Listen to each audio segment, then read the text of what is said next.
I think the biggest thing is from the minute you're told that you've got cancer, you're the person with cancer.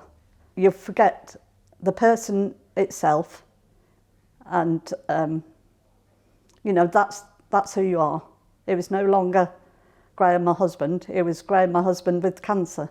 I'd get people come to me going, oh God, blah, blah, blah, this, that, and the other's happening. I'm like, oh, sorry, I shouldn't be saying that to you because of what you're going through. And I'm like, God, I'm not Colleen with cancer, I'm Colleen. I need to know what's going on in your daily life. Should I look withdrawn? Should I look like I've got no fat under my skin, that I'm literally a cancer victim? Because that's the perception of people with cancer, is that they're dying. And I'm not dying, I'm living.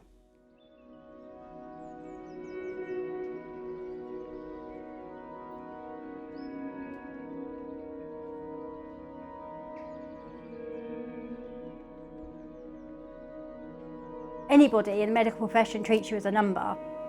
You are a number, you are a fund, you have got a certain amount of funding, you have got a certain amount of lifelines, as they say. They have to treat you as a number, they have to treat you as a business, which is wrong because you are a human. I'm an individual, I am somebody, I've got feelings, I've got personality.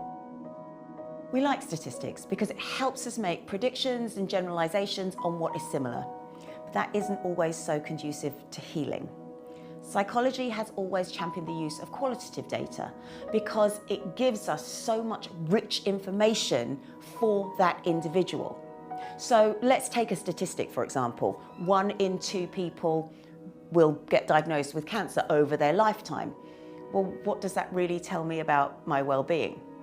But if we were to break that down, speak to those different ones, and to learn for every one there will be a different diagnosis, a different way our body reacts, a different means of accessibility, financial support, people around us, and so on, we have a massive opportunity for supporting that next person, that next one who gets a diagnosis, but also when it comes to interventions or social changes that need to be made, there is a huge opportunity for making changes that are actually going to work.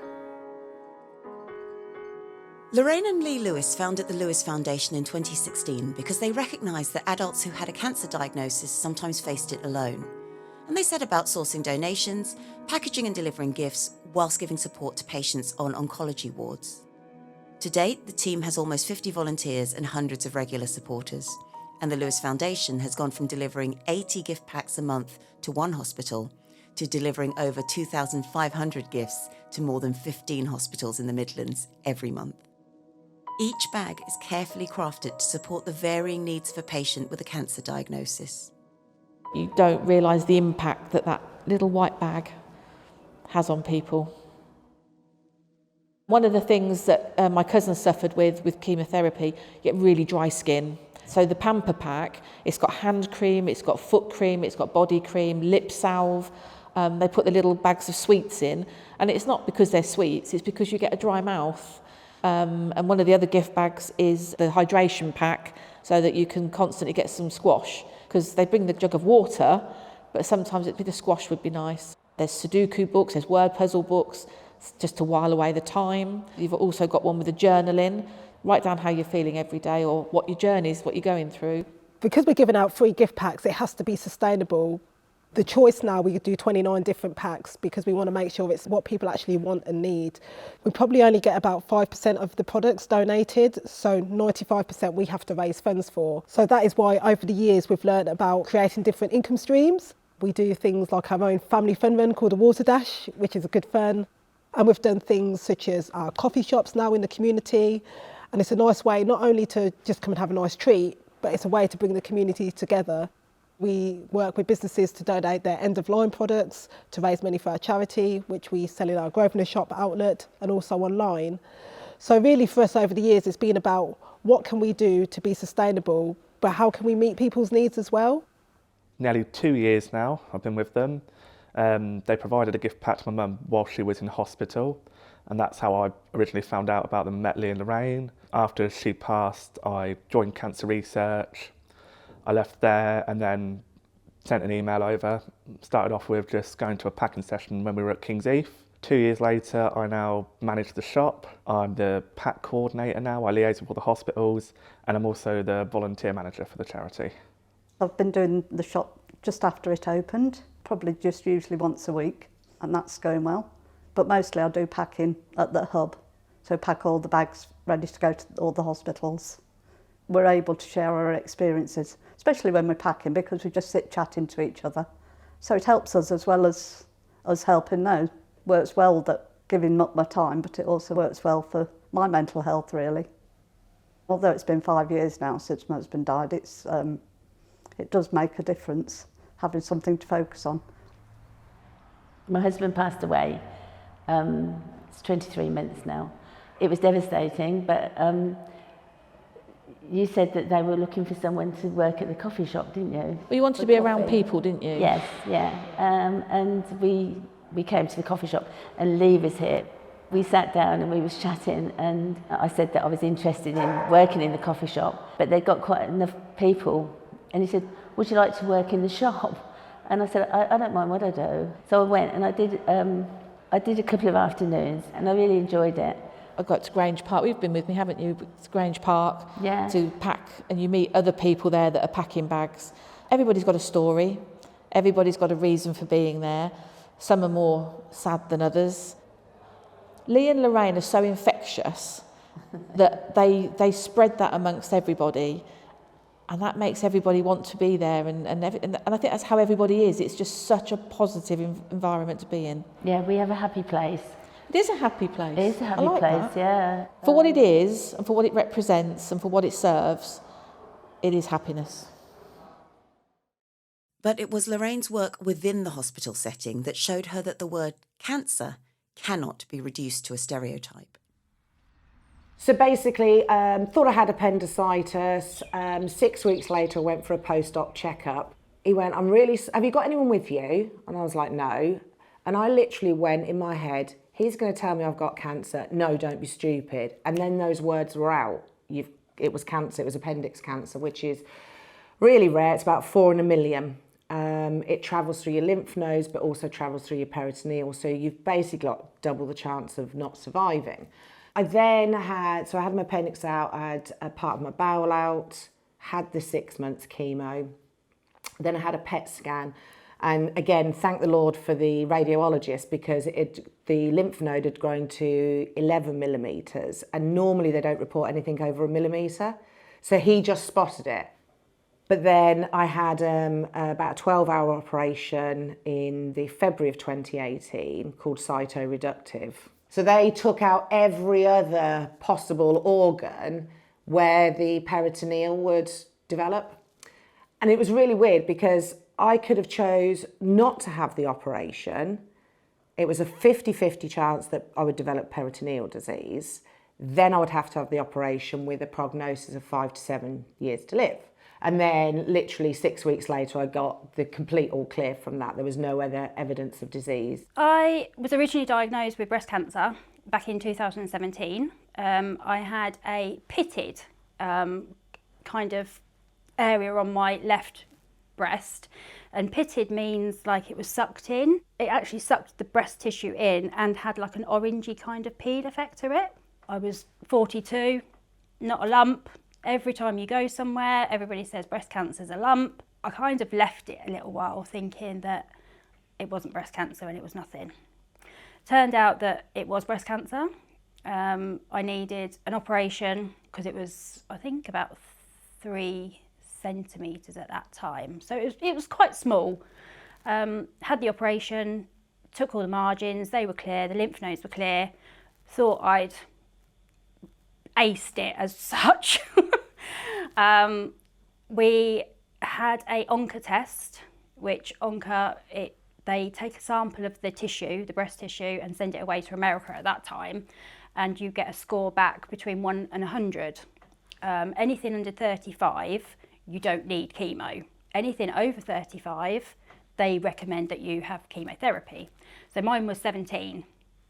So there was no need for chemo. So we went and had radiotherapy. We had 25 sessions of radiotherapy and everything was clear. absolutely hunky-dory, great, it's gone, we're sorted, back to work after a bit of time off. So went for my second year checkup. Mum mentioned to the consultant that I'd got this pain and I'd forgotten all about it. So he said, right, okay, that could be an effect from the radiotherapy. So we'll get you checked out, we'll give you a bone scan just to be on the safe side and make sure that everything's okay. So over like a 3-month period, we were going backwards and forwards between the consultant and the appointments and things like that. And eventually I had a CT scan, I had an MRI, I had another, I think, bone scan at that time. They eventually turned around and said, yes, you've got secondary cancer in your spine. That was an absolute gut-wrenching diagnosis, even worse than the first one. The hardest thing for me is that there wasn't enough explanation. The way that my brain is, I need to know every little detail because that's just who I am as a person. So whilst my oncologist was absolutely fantastic, there wasn't enough support. You know, you get told about certain side effects, you know, and I had some wonderful friends who bought me plastic knives and forks because I wasn't allowed to, couldn't touch metal. I couldn't touch metal at all. It would give you, it's neuropathy it's called. Fortunately, my neuropathy only lasted whilst I was on treatment. I've got a picture of when I started my chemo and the day that I ended my chemo, and I was probably about 10-ish stone on day 1. 6 months later, and I was 15 stone. So because of all the steroids, and also there was no advice about what to eat. So if you'd have seen me at Christmas, I had a full head of hair, dyed blonde, and I'd never lost my hair before. It got thinner and thinner and thinner, to a point where I didn't even recognise myself. So I got hold of my hairdresser and said, can you please just take it off? I actually quite like the bald look. I've got a little bit going on now. I love my scarves. I love wearing all different coloured scarves. I think you can create an individual look out of that. The wig's kind of itchy, scratchy, but there are people out there that need the wigs to make them feel like who they are as well. I'd be quite happy to walk around with no scarf on my head. It doesn't bother me, but it's the look of other people and the judging that I find very hard, because I don't want a parent to go to a child and say, look at that lady, or the child go, that lady's got no hair, and then the parent explain in a negative way, because I've got no control over that. So I will take my scarf off, and I've got, as I said, a very little fuzz going on and a lot of grey, which I didn't realise. But this is what you can look like when you go through chemo. So as soon as someone's diagnosed with cancer, often it's something that's out of the blue. It impacts on their ability to go to work. That means sometimes people can't work at all. Often they might not be getting any sick pay at all, so they go on to statutory sick pay, which then massively reduces their household income. But then you also have to think about the person that's looking after them, their loved one. They probably can't work as well because they need to support with taking them to the hospital and looking after them at home. So you notice greatly that you've got often 2 people now that have both had their income drastically cut, or if somebody's on their own, they have no backup or support. And then the knock-on effect is, how do they pay their bills? How do they eat? And nobody gives you a break or relief, sadly, because you've got cancer. People still want their stuff being paid. But also what we notice is the fact that people have to get to the hospital, so they've got the travel costs, whether that's petrol or parking. When they're in there, they've got to eat. They may need special products now because of what they're going through.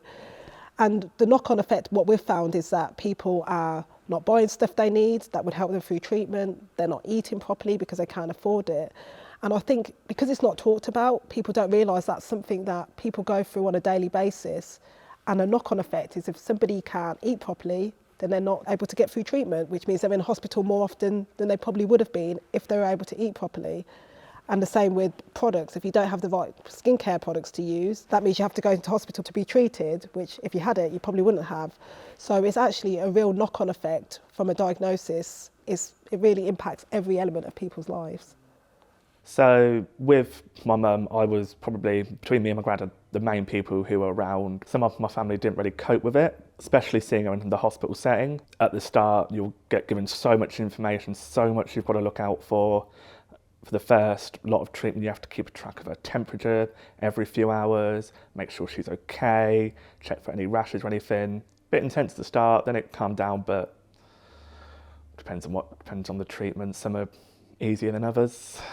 Most days when she'd go for treatment, or she used to stay in and have treatment over a couple of weeks, it'd often be me or my granddad would pop down daily. It'd always be the trips to Morrison's to get the snacks, which would normally be grapes or Pringles. Because at the time I was in college doing a catering course, so if I was doing a dish and she really liked it, was one of her favourites.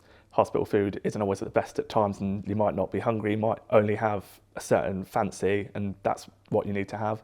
So they used to let me take a portion down to her. I remember taking, I think it was lamb hot pot, because that was one of her favourite meals.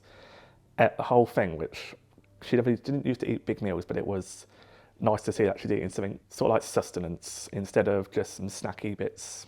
What we've noticed with our gift packs, we do like overnight packs, and they've got full-size toiletries, toothpaste, shower gels. And whereas before it was a treat, people are now taking it home as their essential, often to use for themselves or to share with their family. So it's simple things that we take for granted. You might think, okay, they can go Poundland and buy a shower gel for £1. But actually for some people they can't afford that because they have to prioritise, I need to pay my rent, I need to pay my electric bills, I need to pay my gas bills. And we're also noticing sometimes patients are not heating their homes properly because they can't afford to. And so they shouldn't have to be suffering in the cold, because again, if they're not in the right environment, that has a knock-on effect, which ends up in them being in hospital unnecessarily. So cancer poverty is real and it's happening around us on a daily basis. It's a really difficult time out there for people. I was really fortunate I didn't have to go to work. I was fully supported by my work, and they just said, shut your laptop down, don't work, which was great.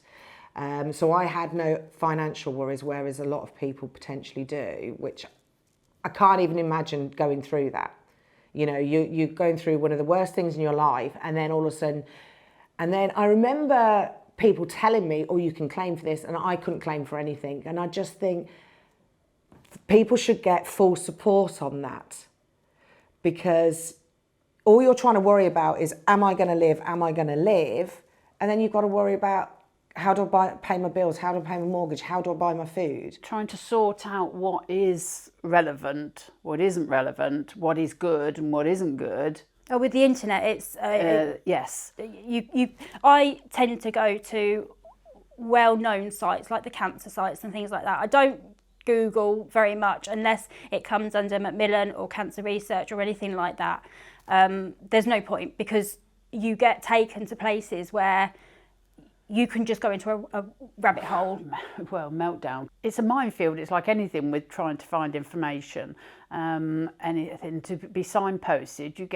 You go somewhere and they'll signpost you to that. And also with different people suffering with different cancers, suffering with different symptoms.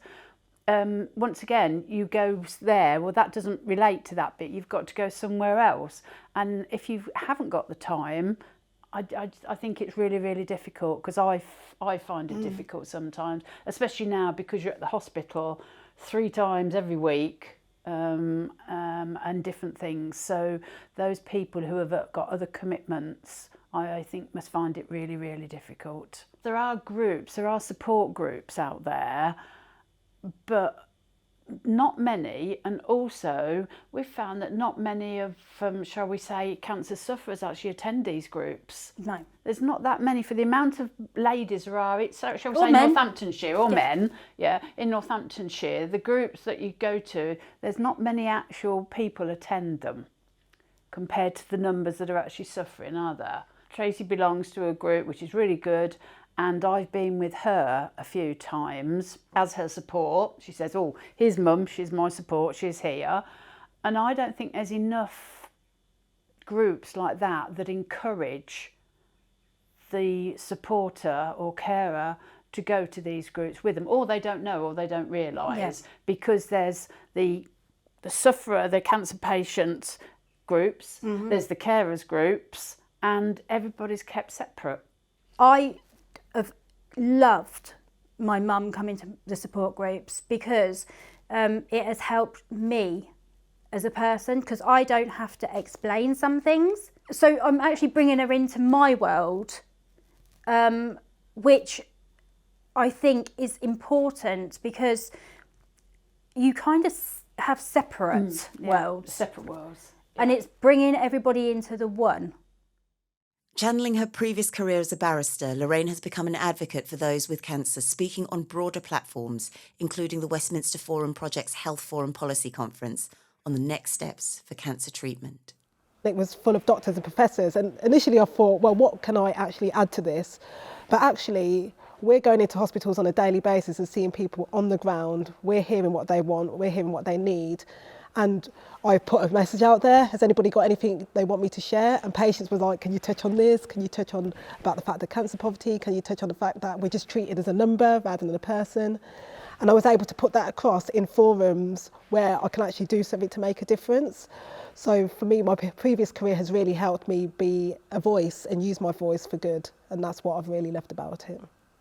I think that we know the NHS is stretched, we know resources are tight, and we can't keep saying the NHS is stretched and the resources are tight. Well, what can we do about it? We have to be creative.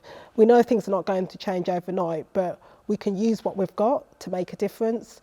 The hospitals can partner up with organisations like ourselves to try and do some initial work, like getting these packs out to people so they've got their toiletries or they've got something that they can use to pass the time at home.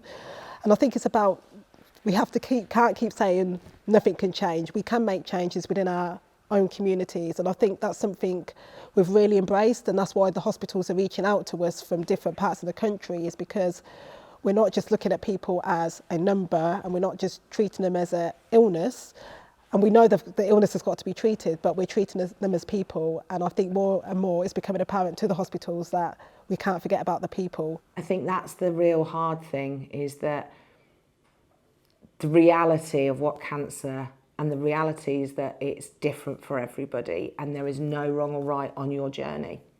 Because you've got individual cancers, you've got people who are individuals, you've got family that are individuals. People deal with things individually. People deal with things as a family. There's always a bone of contention about ringing the bell. Now, where I was, they didn't have a bell, and I was actually really disappointed. You know, and you see on social media, some people agree with it, some people disagree with it. And I think it's personal choice. And I think that's what I'm trying to say, is that no two journeys are the same. Some things work for some people, other things don't work for people, and you have to find your own journey. And I think that's where we potentially need the changes. We need to talk about it more. It is about education, massively. The more people that you talk to and the more people that know, that's the only way people are going to knock down barriers and treat you as a human being, not as a cancer victim. So what I think I've really noticed is this cancer is something that needs to be talked about and discussed, and that the people on the ground, like the hospital staff, are doing whatever they can to try and make that journey a little bit easier for people. So I've really seen a push and a movement towards people on the ground try to do what they can to help, because the people above are not in a position to support them in doing that. For us, is to be able to support adult cancer patients in hospital around the country. That's something that my husband Lee and I are really passionate about, making a difference, and we've seen what we do matters and it is important. And often people see it as quite surface level, because they might think it's just a gift, but actually it's letting people know that you care, that you're thought about, and that we don't want anyone to go through cancer treatment alone. And that's how I see it.